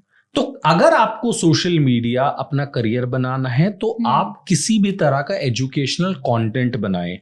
अगर आप जिम जाते हैं तो लोगों को ये सिखा दे कि भाई जिम अगर तुम नहीं जा पा रहे हो तो कैसे जा सकते हो, कैसे अपने आप को सुबह उठाएं, कैसे तुम लेट्स से अपना वेट कम कर सकते हो, कैसे वेट बढ़ा सकते हो। अगर आप डांस करना जानते हो तो आप लोगों को डांस मूव सिखाएं, क्लासिकल डांस सिखाएं या किसी कंटेम्प्रेरी कोई भी डांस सिखाएं। मैं ये वाले डांस की बात नहीं कर रहा हूँ जो भी सोशल मीडिया पे हो रहा है, वो नहीं, सिखाना डांस वो एक स्किल है। आप लोगों को खाना बनाना सिखाएं, मिलियंस में फॉलोवर्स होते हैं उन लोगों के जो खाना बनाना सिखा रहे हैं। आप लोगों को बिजनेस सिखाएं, ये भी चीजें नहीं सिखा सकते ना। आप लोगों को सिर्फ I am saying it honestly, आप लोगों को ये सिखा दो, जो कॉलेज वाले स्टूडेंट्स है ना, वो ये सिखा दे कि रात को टाइम पे सोने के लिए क्या क्या करना चाहिए। इतनी सी चीज सिखा दो, लोग तुम्हें उसके लिए भी फॉलो करेंगे। उसके सही मेथड्स बनाओ, ठीक है। तो कोई भी चीज लोगों को सिखाने की कोशिश करो, पैसे तुम्हारे बनेंगे मोटे। लेकिन तुम अगर चाहोगे कि मैं एल्विश यादव टाइप का कंटेंट बना लूं, वो तो 2 4 5 7 लोगों को जानबूझ के इंस्टाग्राम या यूट्यूब प्रमोट करते हैं ताकि लोगों को ये लगे कि इस तरह के लोग अगर फेमस हो रहे हैं तो मैं भी हो सकता हूँ। ये तो उनके मार्केटिंग स्ट्रैटेजी है कि कुछ 2 3 4 फूहड़ लोगों को प्रमोट कर दो ताकि दूसरे लोगों को ये लगे कि अरे इतने फूहड़ लोग भी हो रहे हैं तो हम भी हो सकते हैं, तो ज्यादा लोग कंटेंट बनाएंगे। Very true. आप ही की मैंने एक रील में ये देखा था कि जैसे हम कहते हैं कि सोशल मीडिया जैसे ही आया, चाहे वो यूट्यूब हो, इंस्टाग्राम हो, कोई भी प्लेटफॉर्म हो जहाँ पे हम एज अ इन्फ्लुएंसर वर्क कर रहे हैं, तो मैंने आप ही की रील में ये देखा था कि यूएस में मोस्ट ऑफली जो बच्चे हैं वो सुसाइड करे बिकॉज ऑफ देयर पेरेंट। उनका कंटेंट जब उन्होंने देखा कि which kind of content they are posting, तो वो सुसाइड का रीजन था। वो आप मुझे एक बार बताइए क्या इंसिडेंट है। मैं कुछ एग्जांपल्स लेके बात करता हूँ, ठीक है। सो फॉर एग्जांपल, बच्चे जो होते हैं, स्कूल वाले जो बच्चे होते हैं, बहुत सेंसिटिव होते हैं इन नेचर। 8वीं क्लास में बच्चा है, 10वीं क्लास में बच्चा है, 12वीं क्लास में बच्चा है, छोटी छोटी बातों पे पेरेंट्स की बातें करने लग जाते हैं। तेरा बाप ऐसा, तेरी मम्मी ऐसी, ये वो, इस तरह की चीजें होती है और आजकल ज्यादा हो रही है, होती है जब से सोशल मीडिया है। अब आप ये सोचो कि 2 बच्चों की लड़ाई हो रही है और उनमें से एक बच्चा ऐसा है जिसकी मदर की अश्लील क्लिप्स हैं इंस्टाग्राम पे। उस बच्चे को टारगेट करना दूसरे बच्चों के लिए कितना इजी रहेगा। Very true. वो बच्चा स्कूल में कैसे पढ़ पाएगा? अब इसकी मदर ने इंस्टाग्राम से पैसे तो कमा लिए और इसको अच्छे इंटरनेशनल स्कूल में भेज दिया, लेकिन उस इंटरनेशनल स्कूल में तो सब इसको टारगेट कर रहे हैं बिकॉज ऑफ हिज मदर। ये जिंदगी कैसे जिएगा, कैसे जिएगा ये जिंदगी? इसको हर जगह ताने मिलेंगे, जहां पे भी ये जाके कॉन्फिडेंस से कुछ चीज बोलना चाहेगा, इसको ना लोग, दूसरे लोग कुछ बोलेंगे भी नहीं, शायद बस इंस्टाग्राम ऐसे दिखा देंगे, इस तरह के टॉन्ट मारे जाएंगे। तो इस महिला ने जो इंस्टाग्राम से इतने पैसे कमा लिए, महिला मैंने बोला है लेकिन ये पुरुष का भी है। समय रैना जो है, कल को समय रैना के बच्चे होंगे, बड़े होंगे, स्कूल जाना शुरू करेंगे, क्या इज्जत रहेगी उनकी स्कूल्स में? अरे ये तो तेरा बाप ये सब करके तेरे को इंटरनेशनल स्कूल भेजा है, ये देख तेरे पापा के ये कर्म है। मतलब हमारी सोसाइटी को क्या मैसेज दे रहे हैं लोग? एक तरफ हम बातें करते हैं अपने फ्रीडम फाइटर्स की कि जिन्होंने देश के लिए कुछ किया है, एक तरफ हम बातें करते हैं इंस्पिरेशन की, एक तरफ ये लोग हैं जिनको लोग देख रहे हैं, ये क्या कंट्रीब्यूट कर रहे हैं हमारे सोसाइटी में? गंदा कंट्रीब्यूशन कर रहे हैं ना। तो I think these people should be punished to an extent कि दूसरे लोग ऐसी हरकतें ना करें। मतलब जब हम इन्फ्लुएंसर्स बनते हैं तो हमारे पास एक सोशल रिस्पॉन्सिबिलिटी होता है कि हम यूथ को सही मैसेज दें, सही गाइड करें। हम इतने लोगों को ये कर रहे हैं तो कालीबाजी तुम कर रहे हो, फिर मतलब सोसाइटी में आप सोचो ना कि कोई महिला बाहर जा रही है, उसको कोई ईव टीजिंग कर रहा है, कितनी कंफर्टेबल वो होगी। उसके आसपास 4 बच्चे खड़े हुए हैं, वो गाली गलौज कर रहे हैं, चाहे उस महिला को नहीं कर रहे हैं, वो आपस में कर रहे हैं, कितनी कंफर्टेबल होगी वो।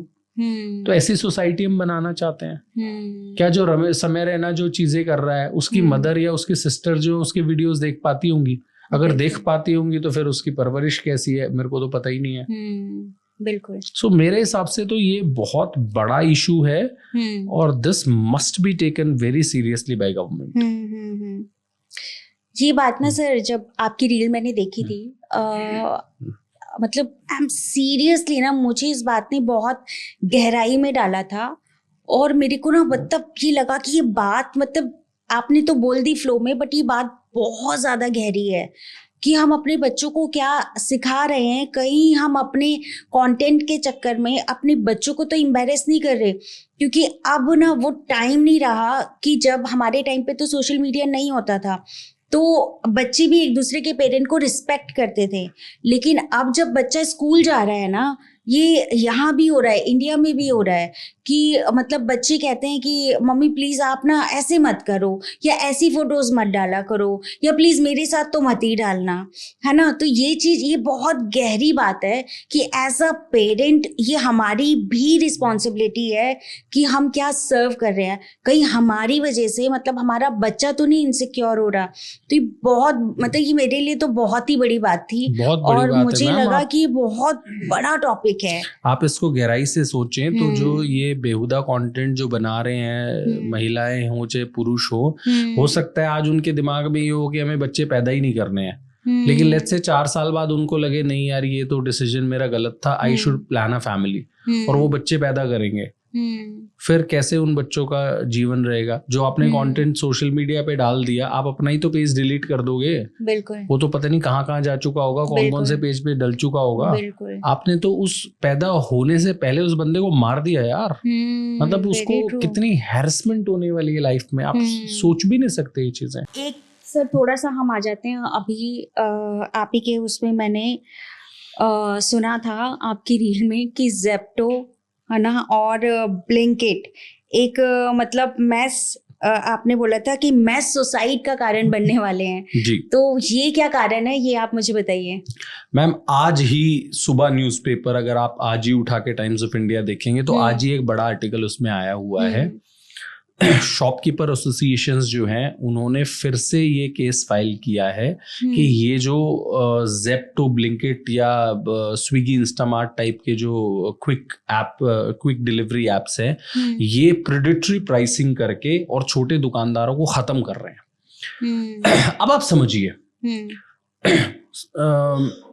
जेप्टो है, ब्लिंकिट है, इनको तो करोड़ों रुपए की फंडिंग मिल रही है। इनको पैसा कमाना ही नहीं है। ये तो 2000 करोड़ का लॉस दिखाएं, 3000 करोड़ का दिखाएं, 10,000 करोड़ का दिखाएं, कोई टेंशन ही नहीं है।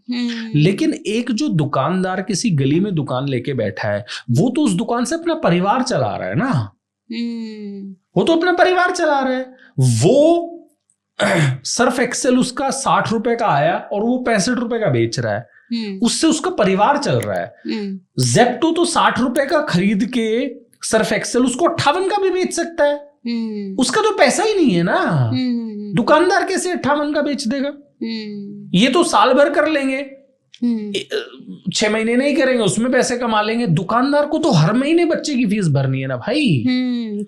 तो कंपटीशन आप वहां कर सकते हो जहां पे फेयर कंपटीशन हो। अब इस टॉपिक पे बहुत सारे लोग पता है क्या बोलते हैं कि ये जो दुकानदार है इसको भी अपना डिजिटल वो करना चाहिए। वो भाई हर कोई हर एज में डिजिटल चीजें नहीं सीख सकता।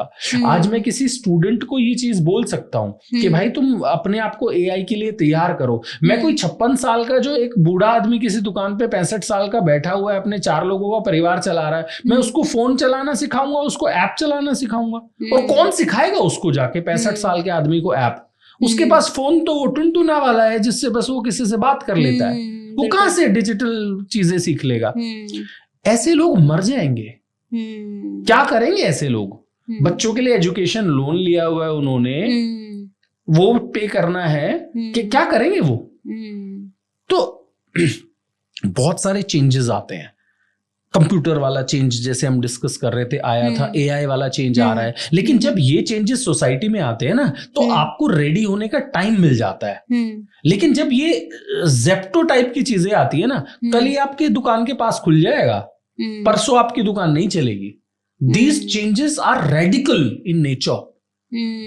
मैं ये नहीं बोल रहा हूं कि जेप्टो को बंद कर दो या ब्लिंकिट को बंद कर दो, लेकिन गवर्नमेंट को रेगुलेशंस लाने पड़ेंगे कि प्रेडेटरी प्राइसिंग ना करे। ऐसे प्राइस पे चीजें बेचे कि दुकानदार उसके साथ कंपीट कर सके। मैं ये थोड़ी बोल रहा हूँ कि जेप्टो को बंद कर दो या ब्लिंकिट को तुम बंद कर दो यार, वो थोड़ी हम करने को बोल रहे हैं। अगर हम ऐसा करेंगे तो बाहर वाले इन्वेस्टर देश में पैसा नहीं डालेंगे कि यहाँ पे तो एनवायरनमेंट ऐसा है कि गवर्नमेंट चीजों को बैन कर देती है। लेकिन ऐसे रेगुलेशन तो लाओ कि फेयर कंपटीशन क्रिएट हो सके यार। ट्रू। अदरवाइज कहाँ जाएंगे छोटे दुकानदार जो है? 2 लाख शॉप्स बंद हो चुके हैं जब से जेप्टो और ब्लिंकिट आया है। सबसे बड़ा मेन क्वेश्चन है कि इंडिया में लोगों के पास आइडियाज बहुत है, हमारे यूथ के पास बहुत अच्छे अच्छे आइडियाज हैं, लेकिन वो बिजनेस स्टार्ट नहीं कर पाते बिकॉज ऑफ फंडिंग। तो उसका क्या सोल्यूशन है?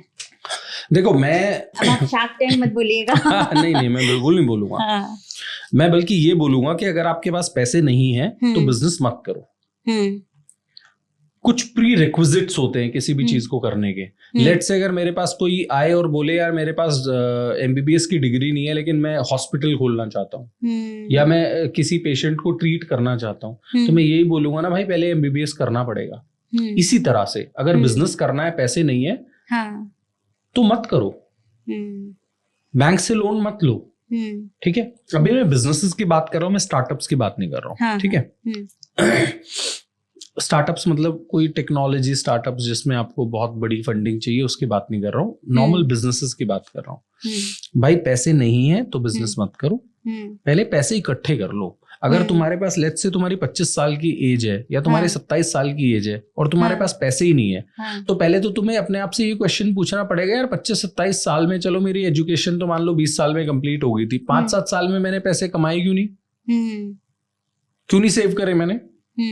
पहले सेविंग स्किल सीखो, बिजनेस के लिए वो भी बहुत इंपॉर्टेंट है। तो अगर पैसे नहीं है, बैंक के पैसे पे बिजनेस करने की मत सोचो। जब आप बिजनेस शुरू करेंगे, शुरू के 3-4-6 महीने पैसा नहीं आएगा वहां से। बैंक से तुमने पैसे ले लिया, अगले महीने ही किस्त के लिए खड़ा हो जाएगा बैंक, नहीं दे पाओगे।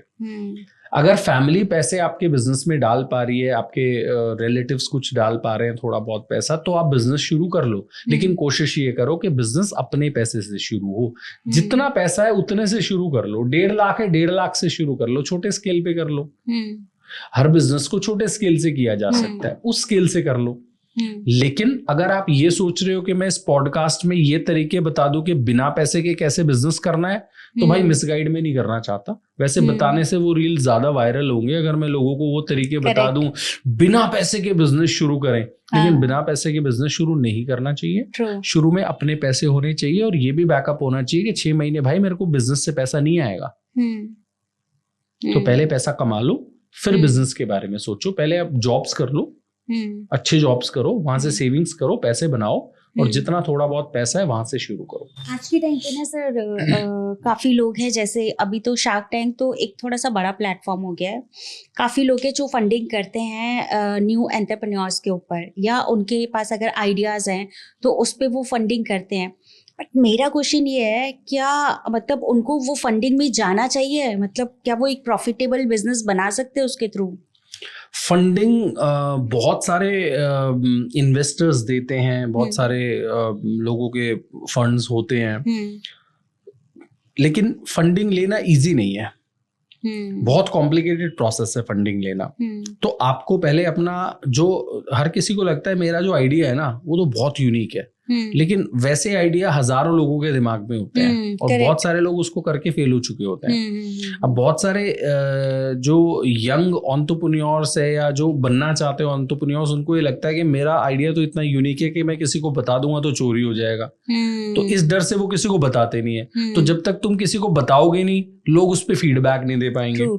और तुम्हारा जो बिजनेस आइडिया है या स्टार्टअप आइडिया जो है वो इतना फ्रेजाइल है या इतना ऐसा है कि कोई भी चोरी करके उसको कर लेगा, तो वो तो तुम्हारे लॉन्च करने के बाद भी कर लेगा। करेक्ट। आपके अंदर कुछ ऐसे स्किल्स होने चाहिए जो आपको उस स्टार्टअप के लिए स्पेशल बनाते हैं, आपको एज देते हैं ओवर अदर्स। अदरवाइज आज आपने छुपा लिया मान लो आइडिया, कल आपने उसको लॉन्च कर दिया, परसों कोई और कर लेगा, आपको कंपटीशन तो बाद में भी दे सकता है ना भाई। तो थोड़ा सा आपके अंदर कोई ऐसे स्किल्स होने चाहिए कि आप उस स्टार्टअप के लिए बिल्कुल सही पर्सन हैं।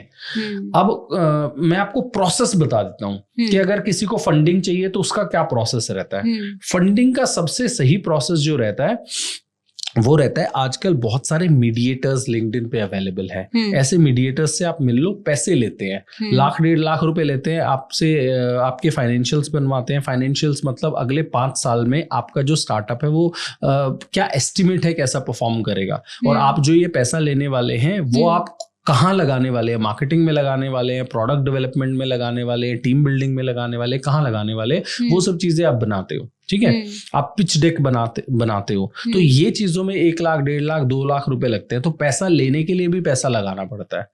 अदरवाइज अगर आपको वो भी पैसा नहीं लगाना, फिर आपको क्या करना पड़ेगा, आपको हंट करना पड़ेगा उन फंडिंग प्रोबेबली इन्वेस्टर्स को। वो आप शायद लिंक्डइन से कर सकते हैं। लिंक्डइन से कोल्ड मैसेजेस लोगों को भेजो और बहुत सारे लोगों के आपके पास मैसेज भी आएंगे। आपको जाना पड़ेगा, आपको अपना पिच डेक उनको दिखाना पड़ेगा और आपको उनको बताना पड़ेगा कि क्यों आपका जो स्टार्टअप है वो, उसके लिए आप सही पर्सन है। फाउंडर में दम होना चाहिए। फंडिंग मिलना इजी नहीं है। तो जो लोग ये सोचते हैं कि मैं कॉलेज में हूँ, मेरे पास आइडिया है, फंड मिल जाएगा, बिजनेस वो कर लूंगा, स्टार्टअप, इजी नहीं है, बहुत मुश्किल है। ट्रू। और कहीं ना कहीं एक ट्रैप भी है, अगर मतलब फंस गए तो कई बार ऐसा होता है कि वहां से निकलना ही मुश्किल हो जाता है, क्योंकि उतना प्रॉफिट नहीं आ पाता ना। हाँ। ना ही वो मतलब उतना सक्सेसफुल हो पाता है। हाँ, तो फिर से मैं यही बोल रहा हूँ, कुछ साल जॉब करें, जॉब से पैसे बनाएं, उस पैसे के साथ साथ अपनी स्किल्स बनाएं और तब जाके कोई बिजनेस या स्टार्टअप शुरू करें। ये बेस्ट स्ट्रक्चर है। अभी आपसे बात करते करते ना मुझे मतलब I don't know I am correct और रॉन्ग, जैसे गवर्नमेंट MSMEs हैं, क्या ये हेल्प करते हैं स्टार्टअप में? गवर्नमेंट के काफी सारे स्कीम्स हैं। हाँ। स्टार्टअप सीड फंडिंग, अटल स्कीम, बहुत सारे स्कीम्स हैं। लेकिन वही है कि गवर्नमेंट से पैसा लेना बहुत मुश्किल है। आप जितना टाइम अपने स्टार्टअप को बिल्ड करने में लगा सकते हैं, वो गवर्नमेंट से पैसे लेने में आपको लगाना पड़ेगा।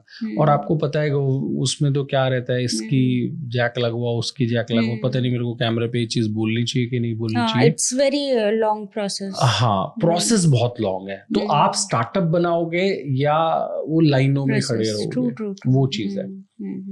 बिल्कुल।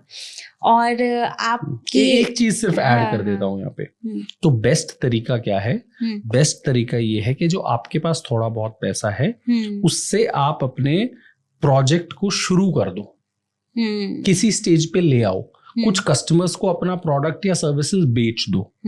वो जब आप कर लेते हो तो सामने वाला जो इन्वेस्टर रहता है उसके पास कुछ ना कुछ डेटा रहता है आपके स्टार्टअप के लिए या आपके बिजनेस के लिए, और उसको थोड़ा आप में कॉन्फिडेंस आता है कि यार यहाँ तक कर लिया तो शायद कर लेगा। अदरवाइज वो क्यों बिलीव आप पे करेंगे कि आप कर सकते हो? ट्रू। तो यहाँ पे मुझे एक लाइन याद आ रही है हिंदी की कि अगर कुछ भी आइडिया है तो एटलीस्ट यू शुड स्टार्ट, घर से निकलेंगे ही नहीं तो कहीं पहुंचेंगे ही नहीं। बिल्कुल सही बात है ना। तो ये चीज है। आप मुझे ये बताइए, आपने इटली में कोई बिजनेस अभी तक लिया है या नहीं लिया है? बिकॉज आप खुलेआम इनविटेशन दे रहे थे कि इटली में बिजनेसेस बहुत बढ़िया है और बहुत सस्ते मिल रहे हैं। जी देखो, इंडियन टीम के जो क्रिकेट कोच है वो अपनी टीम को सिखा रहे हैं कि तुम्हें कवर ड्राइव कैसे मारना है, तुम्हें स्ट्रेट ड्राइव कैसे मारना है। जरूरी नहीं वो खुद मार रहे हो। इंडियन टीम के कोच रहे हैं संजय बांगर कुछ टाइम, तो संजय बांगर जब क्रिकेट खेलते थे तो बहुत अच्छा थोड़ी खेलते थे। पॉइंट इज कि जब आप लोगों को कोच करते हो जरूरी नहीं है कि वो चीजें पहले तुम्हें हर चीज करके ही आप उसके बारे में बता सकते हो, राइट? मैं बिजनेस करता हूं तो मैं बिजनेस की नॉलेज लोगों को देता हूं, लेकिन अगर आज मेरे को लोगों को इटली के कुछ बिजनेस के बारे में बताना हो या दुबई के बिजनेस के बारे में बताना हो तो ये जरूरी थोड़ी है कि मैं वहां जाके पहले बिजनेस करूंगा और बताऊंगा। पॉइंट क्या था ये आपको बता देता हूँ। मेरे पास संजय जी जो CFA हैं, बहुत रिनाउंड है, 1 मिलियन से ज्यादा फॉलोअर्स हैं, वो मेरे पॉडकास्ट पे आए थे जी। और पॉडकास्ट पे आके उन्होंने मेरे को ये इन्फॉर्मेशन दिया था जो मैंने लोगों को आगे पास ऑन करा। तो इटली का इशू क्या है वो हम समझते हैं। इटली में बहुत सालों से लोग बच्चे नहीं पैदा कर रहे हैं, तो किसी भी देश की जो जनसंख्या है वो स्टेबल रहे उसके लिए जरूरी ये है कि जो बर्थ रेट है कंट्री में वो 2:2 का होना चाहिए।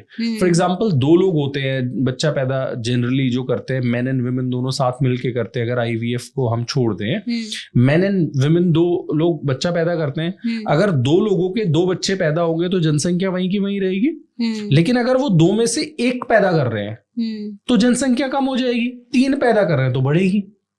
ये साइंस है, कुछ 2.1 का रेशो होना चाहिए। तो इटली में जो ये रेशो है 1 का है, 2 लोग मिलके 1 बच्चा पैदा कर रहे हैं, तो सिग्निफिकेंटली उनकी जो पॉपुलेशन है वो ड्रॉप हो रही है।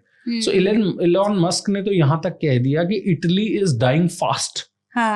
तो अब क्या हो रहा है, लोगों के बिजनेसेस चल रहे हैं लेकिन उनकी एज हो गई है 55 साल की, अब उनके पास कोई बेटा नहीं है या बेटी नहीं है जिसको वो बिजनेस सौंप सके, तो वो क्या कर रहे हैं, बिजनेस बेच के अपना रिटायरमेंट ले रहे हैं कि आगे की लाइफ को एंजॉय करते हैं। इस तरह के बहुत सारे केसेस हैं इटली में। बिजनेसेस हर देश में बिकते हैं, इंडिया में भी बिजनेस बिक रहे हैं, US में भी बिक रहे हैं, UK में भी बिक रहे हैं, लेकिन इटली में बड़े बने बनाए बिजनेसेस ज्यादा बिक रहे हैं और लोग उसमें इंटरेस्ट खो चुके हैं अपने बिजनेस में, क्योंकि उनका कोई आगे है नहीं बच्चा। इसलिए मैंने वो वीडियो बनाया था। तो मतलब मैं तो ऑनेस्टली जाने की सोच रहा हूँ वहां पे, लेकिन ऐसा नहीं है कि मैं बिजनेस खरीदूंगा, मेरा अपना है भाई, जिसको खरीदना है खरीद ले। ट्रू। और इंटरनेट पे ये इन्फॉर्मेशन अवेलेबल भी है, लोग जाके वहां पे वेरीफाई भी कर सकते हैं। तो ऐसा कुछ मैंने ऐसी भी चीज नहीं बताई जो सही ना हो। But business point of view से ना, अभी आप बेस्ट कंट्री किसको देख रहे हैं? मतलब इटली को देख रहे हैं या आप मतलब दुबई वगैरह को ज्यादा, है ना? राइट। दुबई आज की तारीख में अगर आप देखेंगे, कोई किसी को स्टार्टअप शुरू करना हो, किसी को बिजनेस शुरू करना हो, तो दुबई में बहुत अच्छी अपॉर्चुनिटीज है। टैक्स बेनिफिट वहां पे काफी टैक्स बेनिफिट भी है, और आज जो environment, so Dubai is a fast growing city. तो अगर आप दुबई में कोई बिजनेस करें तो आपका बिजनेस सरवाइव करने के, आगे चलने के चांसेस बहुत ज्यादा है। और वहां पे गवर्नमेंट आपको काफी सपोर्ट करती है, डिसिप्लिन बहुत है, आपका किसी भी चीज का प्रोसेस बहुत सिंपल है। अपनी तरह नहीं है यहाँ पे GST आपने अप्लाई करा तो पहले GST इंस्पेक्टर को खिलाओ, ये करो वो करो तब जाके काम होंगे। वहां पे चीजें बहुत स्मूथ है।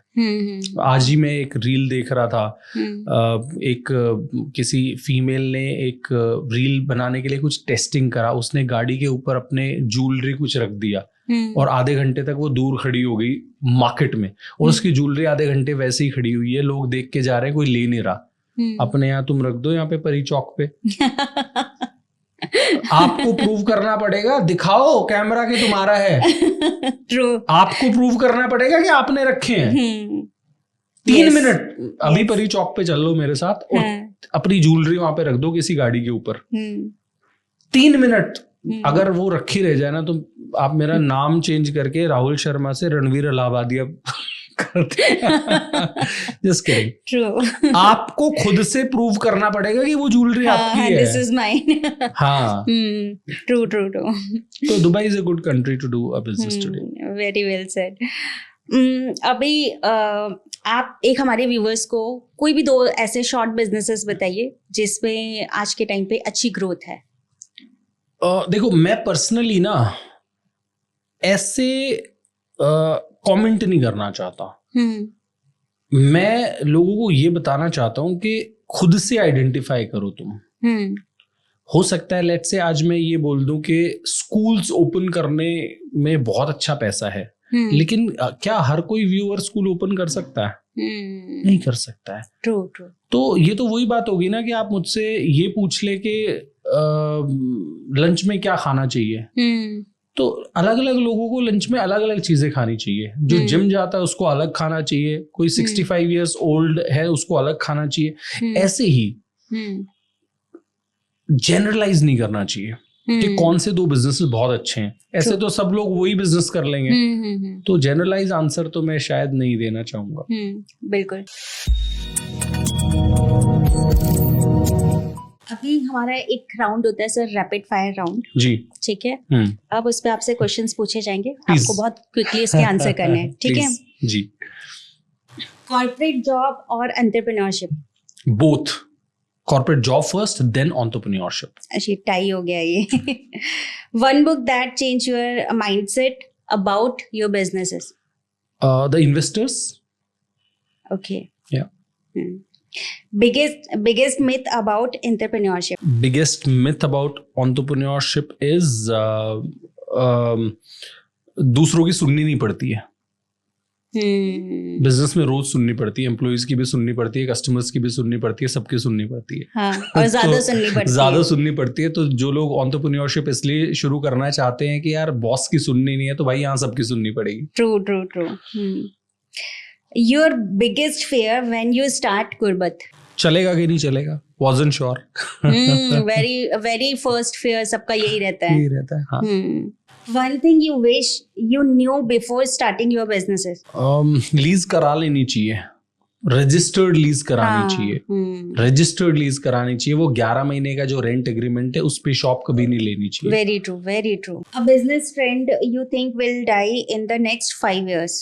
A business trend you think will die in the next 5 years? Business trend that will die in next 5 years. I think credits will reduce. जो लोग उधार पे चीजें बेचते हैं, आगे बिजनेस में इतना कंपटीशन होने वाला है कि मार्जिन्स इतने कम रह जाएंगे कि लोग बोलेंगे भाई कैश में ले सकते हो तो ले लो। तो I think credits will reduce. अभी आपको 2 चीज़ों में से एक चीज़ चूज करनी है, ठीक है। आपका ऑनलाइन प्लेटफॉर्म जो आप यूट्यूब पे कर रहे हैं या आप अपना इंस्टाग्राम पे कर रहे हैं, and Gurbat, which one is more closer to you? Content. Because podcast करते हैं तो I get to meet lot of good people. हाँ, so Gurbat is close to my heart, लेकिन कंटेंट में that's my hobby. So I choose my hobby over my business. Very true, very well said. थोड़ा सा जाते जाते मैं गुरबत के बारे में जानना चाहूंगी कि वो माइंड कैसे आपका मतलब माइंडसेट बना कि मुझे ऑफलाइन शॉप्स और स्टोर्स में जाना है, बिकॉज काफी मॉल्स में आपके स्टोर्स हैं, तो वो आपका क्या माइंडसेट था? हमने एक स्टोर ओपन किया था और एक स्टोर ओपन करके मेरा थोड़ा बैकग्राउंड ऐसा रहा है कि I wanted to build a tech startup. मैं एक स्टार्टअप बिल्ड करना चाहता था, naukri.com टाइप का एक मैं प्लेटफॉर्म बनाना चाहता था for specially abled people. So India में 13-13.5 करोड़ लोग ऐसे हैं जो चल नहीं पाते या जिनके हाथ नहीं है, जो बोल नहीं पाते या सुन नहीं पाते या देख नहीं पाते. उन लोगों को ना इंडिया में जॉब्स नहीं मिलते हैं. तो मैं ये चाह रहा था कि मैं एक ऐसा स्टार्टअप करूं जहाँ पे इस तरह के लोग रजिस्टर कर सके और उनको हम छोटी मोटी ट्रेनिंग प्रोग्राम्स करा के और उनको कहीं पे प्लेस करा सके. तो जब आप ऐसे लोगों को प्लेस कराते हैं तो एक म्यूचुअल बेनिफिट है. म्यूचुअल बेनिफिट क्या है कि इन लोगों को नौकरियां मिलेगी जो आज नहीं मिल रही है. बहुत सारे इनमें से ज्यादातर लोग तो ऐसे जो मतलब भीख मांगने पे मजबूर हैं. तो इन लोगों को नौकरियां मिलती. एंटरप्रेन्योर्स को क्या फायदा था, कंपनीज को क्या फायदा था जो इनको हायर करती. फर्स्ट इज थोड़ा सा लोअर सैलरी में ये आते. सेकंड इज ये लोग बहुत स्टेबल होते हैं, एक बार जहां ज्वाइन कर लेते हैं वहीं पे काम करते रहते हैं क्योंकि इनके पास जॉब अपॉर्चुनिटीज उतने ज्यादा होते नहीं है. Third is it is a CSR activity. तो जो आप पैसा CSR corporate social responsibility activities में लगाते हो वो आप इसमें लगा सकते थे. और एक बहुत ही फील गुड फैक्टर है. किसी कंपनी के ओनर को ये हो कि मेरी वजह से 20 ऐसे लोगों के घर चल रहे हैं जो प्रोबेबली देख नहीं पाते, तो it's a very feel good factor. तो ये कंपनियों के लिए अच्छा होता. तो वैसा मैं एक स्टार्टअप बिल्ड करना चाहता था. Unfortunately I did not gate funding for it क्योंकि शायद उस टाइम हो सकता है मैंने उतने एफर्ट्स भी नहीं डाले हों. तो फिर मैंने कुर्बत शुरू किया, एक स्टोर ओपन किया, वो अच्छा चला. फिर मुझे लगा यार ये यहाँ से पैसा बन रहा है, तो धीरे धीरे करके और स्टोर ओपन किए. अब जब 10-11 स्टोर हो गए हैं तो अब लग रहा है हाँ यार ब्रांड बन गया है और अब वो उसको 100 स्टोर्स तक ले जा सकते हैं. तो ऐसे फिर वो 100 स्टोर्स का विजन डेवलप हो गया. जब फर्स्ट किया था तो ज्यादा विजन था नहीं. बट कुर्बत को आप ऑनलाइन प्लेटफॉर्म पे भी लेकर आएंगे? Yeah, it is there. Okay. Yeah. Very well. It was a wonderful podcast with you, sir. काफ़ी सारे मतलब चीज़ों को हमने क्लियर करा है.